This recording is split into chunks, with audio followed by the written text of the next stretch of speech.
Now it's time for today's perspective, and amid all the deeply depressing world news at the moment, we're going to take a break to meet one of this planet's stars, someone who's dedicated their life to trying to make their country a better place and to help those living in it. Now, Tom Osborn was born and raised in poverty in rural Kenya, but as he grew up, his aim became to help disrupt the status quo and live people out of poverty. When 18, he co-founded Greenchar, which provided urban slums with clean energy, and now he's co-founder and executive director of the Shamiri Institute, dedicated to providing affordable mental health care to young people across sub-Saharan Africa. Thanks very much for joining us on the programme.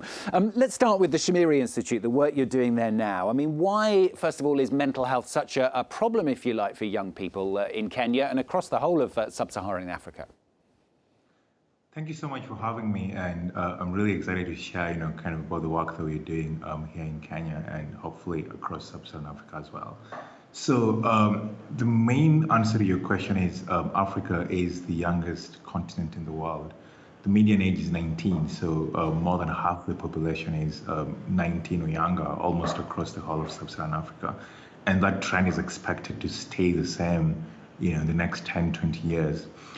So even though we're the biggest continent for young people by population, the path towards, kind of successful and independent living for young people remains complicated. So whereas the population has grown, like the opportunities in college, in industry, post graduation still remain the same.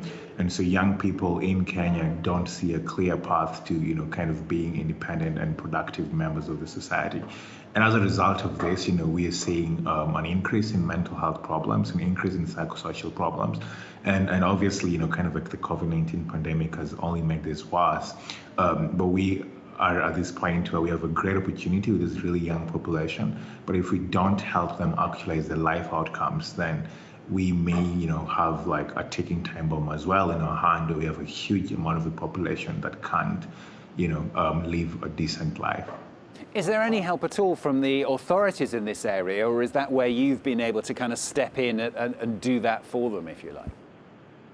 So the Kenyan government has a very progressive, mental health policy framework, but practice is a different issue. So there is, kind of a divide between policy and practice. So the policy of the Kenyan government is for people to do the work that we're doing, but they're not doing it. So we're stepping in by actually delivering and implementing low-cost interventions that improve students' academic performance, social relationships, and mental health as adolescents. And you've been able to help thousands of people, haven't you? Yeah, so we've worked with 7,500. This year we're going to be at 25,000 students.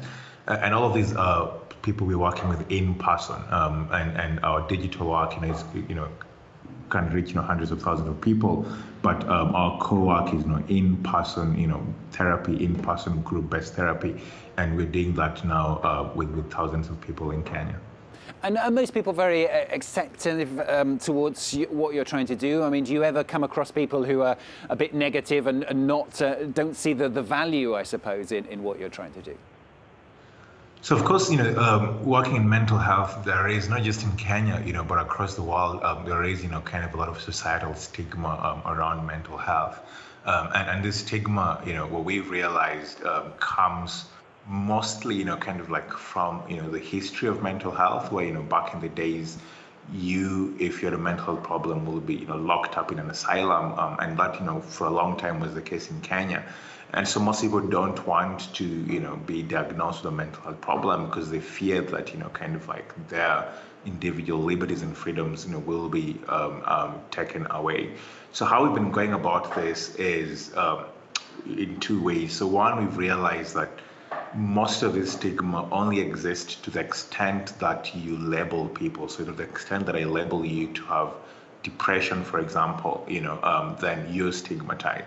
But if we talk about, the core constituents of depression, so things like trouble sleeping, or eating too much, or too much worry and too much thoughts, these are almost universal, human experiences that people are already familiar with and not stigmatized. So one way we've been, avoiding this is by not labeling people. So we don't give a diagnosis for depression, for example. We just try to, focus on identifying, kind of like the symptoms or the issues that are like, really affecting people. And so that, for example, if it's trouble sleeping, then kind of trying to focus on reducing, kind of those issues with the view of helping people to function better. Then the second thing is also just aligning incentives, so, parents, teachers, the government, students, they all want to succeed. And so if we can present, kind of the work that we're doing from the lens of how we are helping people, perform better in school, have better, health outcomes. Now we're seeing as well like better socioeconomic outcomes a few years after they participate in our program. Then that helps us, have these conversations or with, the people who don't, believe in what you're doing. When has this come from in you personally? I mean, I mentioned that you grew up in a very poor area of Kenya. When you were growing up, do you think this was something that you thought you wanted to fight against when you became an adult? No, really. I think it's something that I've evolved to because, so my story is there are about 12 people in my age group. So in my village, when you're born, the people who are born around your same age, you form part of an age group. So we started school together with these 12 people, and only 2 of us, went to high school. And I was the only one who went to university. So that, for me was like the problem was like, why are so many people that I grew up with, not being able to succeed? And it wasn't until I went to university that I realized that actually some of these, kind of like issues that we struggled with, were mental health and well-being issues.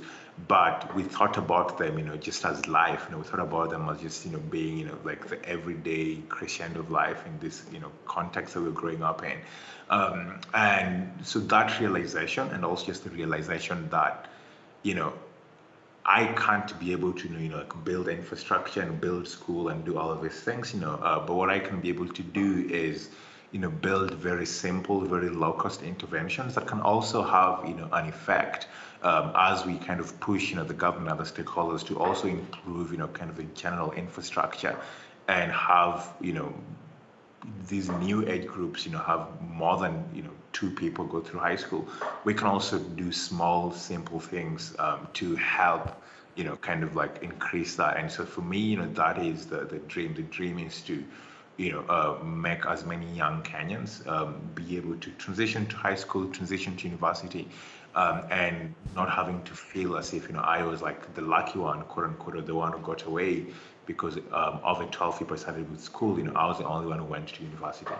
Tom, we're really running out of time, but I just wanted to ask you very quickly about the green side of your campaign work as well, if you like. I mean, you've worked in the green area as well, trying to make that transition for many Kenyans.